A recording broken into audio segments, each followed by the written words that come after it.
What is happening, YouTube family? Back with another one. This is going to be a one take. I'm not going to do any editing, anything like that. If there's any bloopers, we're leaving them in. It's just going to be what it is. Why don't you get your stupid ass on this side of the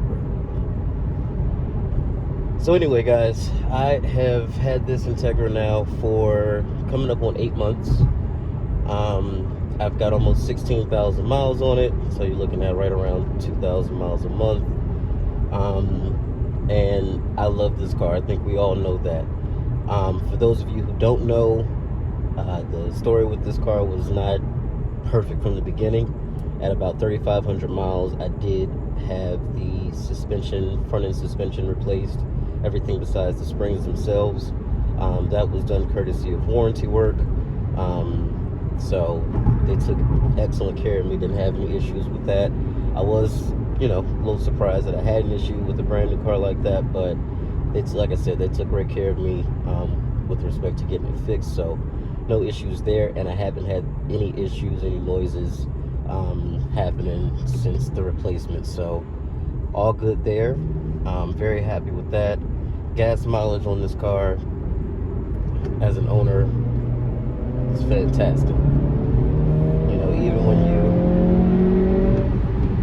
have a little fun with the car, you're still going to be getting somewhere in the neighborhood of probably 28 miles to the gallon, even when you're driving kind of crazy. But if you really kind of chill and take it easy, getting over 40 miles to the gallon really is not that hard of a challenge. So gas mileage is great. Maintenance has been easy. Acura does take care of these 2023 models. All of their 2023 models come with the 2-year, 24,000 mile maintenance. So super easy to take care of the vehicle. When that does run out, taking care of this vehicle as far as oil changes, tire rotations, things like that is not going to be expensive either. So not really too worried about when that goes out or expires. So no issues there, no worries. As far as gas is concerned, this car, like I said, is great on gas, and it doesn't actually cost that much to fill up. And I do, and have since I got the vehicle, run it on 93 octane. And that's mainly because the gas station I like to go to doesn't have 91. They have 87, 89, and 93. So I give it 93 because I don't want to put 89. So yeah. With respect to drivability, just everyday use, you guys know I love this car as a daily. Definitely fun to drive. Very maneuverable, easy to park, easy to see out of. Great storage solutions. The cargo area in this vehicle is huge.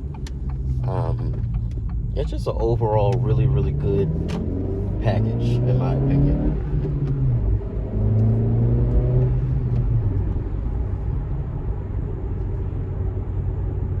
Wish this Escalade wasn't here, but like I said, this is a one take, so it's just gonna be, you guys are gonna have to ride with me through it. I gotta be stuck behind the Escalade. You're gonna be stuck too, or you can skip through the video. It's totally up to you. But other things about the vehicle, as far as modifications for this car, as far as I'm concerned, there's a bunch of aftermarket support already for these, and the stuff is, in my opinion, of course, price and affordability are going to be relative depending on who you ask, things like that. But as far as I'm concerned, I don't think that the parts or the the bolt-on items that are available for this vehicle are egregious. I don't think the prices for them are bad at all, and it seems to be some really quality stuff out there for them. You guys know that I've already put the high volume intake from PRL onto this car.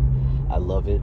It does wake it up just a little bit, and it pulls just a little bit harder. Like, you can tell that there's some extra air being, mixed in with that fuel, and it's denser because it does have a little bit more pulling power in the upper RPMs than it did before, I've noticed. And again, it's not anything that's like outrageous, right? I'm not talking 20 horsepower gain or anything like that. That's not realistic. But I do, like I told you guys before, plan on getting my Honda Flash Pro. So once that is all set to go. I will be doing a video walking you guys through that process as well. They are going to put it on the dyno, so we'll get to see that as well. So that'll be fun too. Make sure you guys like and subscribe. Stay tuned. Definitely got some cool things coming up. I'm just trying to figure out where this Escalade is going because I just really don't want to go there. Damn it! I tell you what, sir, you could have been gone.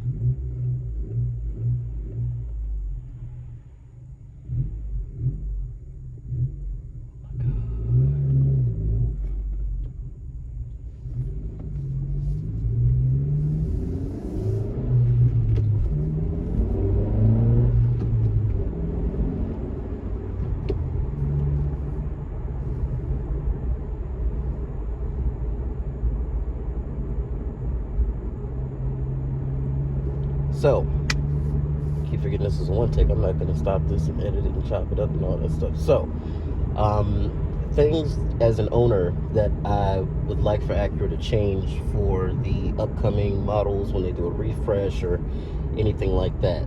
Guys, please add rear seat vents. I understand that people feel like this is a small car. It doesn't necessarily need rear seat vents. It's not about whether it needs it or not. It's about the price point that it's at. And sort of the class and category of this vehicle. Certainly one might think if you have this car, you might have a small family or anything like that. So rear seat vents would be nice to have. Now that we're to ourselves, I'm gonna be quiet and enjoy the car for a second.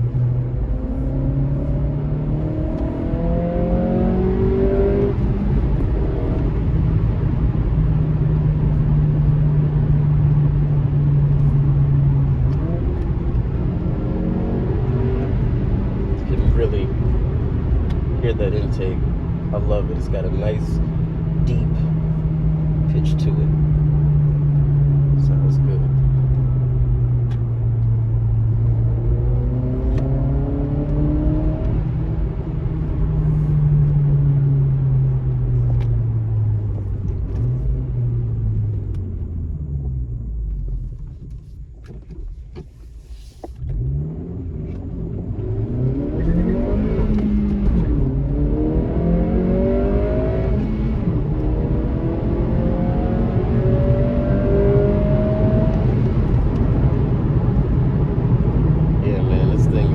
More than enough power, more than enough fun for everyday use. I have driven vehicles with lots of horsepower, 800, 900, 1,000, I have. And on a road like this 200 horsepower, 200 or so, is more than enough. I can actually get a chance to floor it. I can actually get a chance to have a little bit of fun without feeling like I'm gonna crash and die.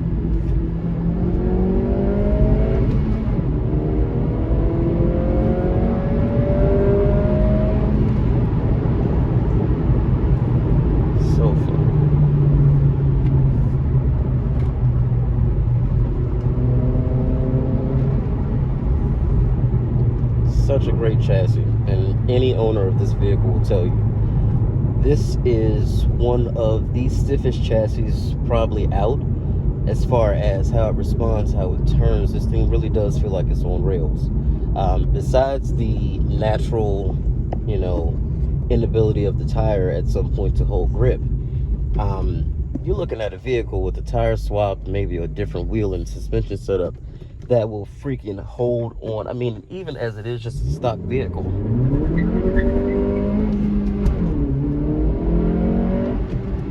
I swear the pickup is just tiny bit more noticeable with this cold air intake. So 8 months in, almost 16,000 miles. I really don't have any complaints. The things that needed to be fixed with the vehicle were addressed and fixed appropriately by Acura, so definitely appreciate that. And really no other issues. I'm a guy that has had, let's see, I've had one Civic, 2 Civics, I've had 2 Accords. So I'm a Honda guy. I've had some other stuff too, but those were the ones that I probably cared about the most with respect to how they drove and, being manual transmission and things like that. So I kind of have an affinity for these cars, and you know, people say all the time, it's just a nice Honda Civic SI. Okay, and what's your point? The Civic SI has a great chassis, a willing motor, a great transmission. I don't what is your actual point? Who cares? I mean, it's a very, very good car, and it drives well, handles even better. You get great fuel mileage. You know, you get nice up-to-date technology. It's really, like I said, it's a great package. And you know, for those who still haven't had a chance to drive one, inventory is getting back to pretty much normal in most situations, most circumstances. So head out to your Acura dealer, your local Acura store, and find one to drive.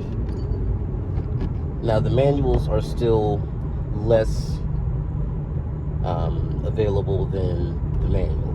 I mean, the manual is still less available than the automatic. You'll go to a dealership and find a lot full of automatics, and maybe a couple, maybe 3 6-speeds. So if you're looking for that, definitely check the website first and then call, because a lot of the times dealers will have cars on the website that they are anticipating that aren't actually there. So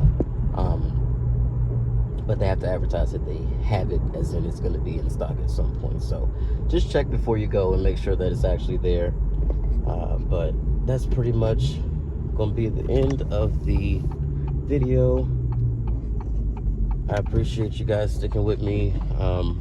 Unfortunately, we did have a death in the family, and I had kind of just gotten off of social media and wasn't really doing a whole lot of videos. I did a couple shorts, but wasn't really in the mood, honestly, to record and do all that kind of stuff. So for you guys that stuck with me, and for you guys that subscribed even when I wasn't posting content like this, I do appreciate you, and look forward to bringing you more content in the future. We do have another video that we're going to upload later on tonight. It's me making fun of somebody that tried to cut me off and failed, and then got mad when they failed. So stay tuned, like and subscribe. You don't want to miss that one either. I will catch you then. Peace out, homies.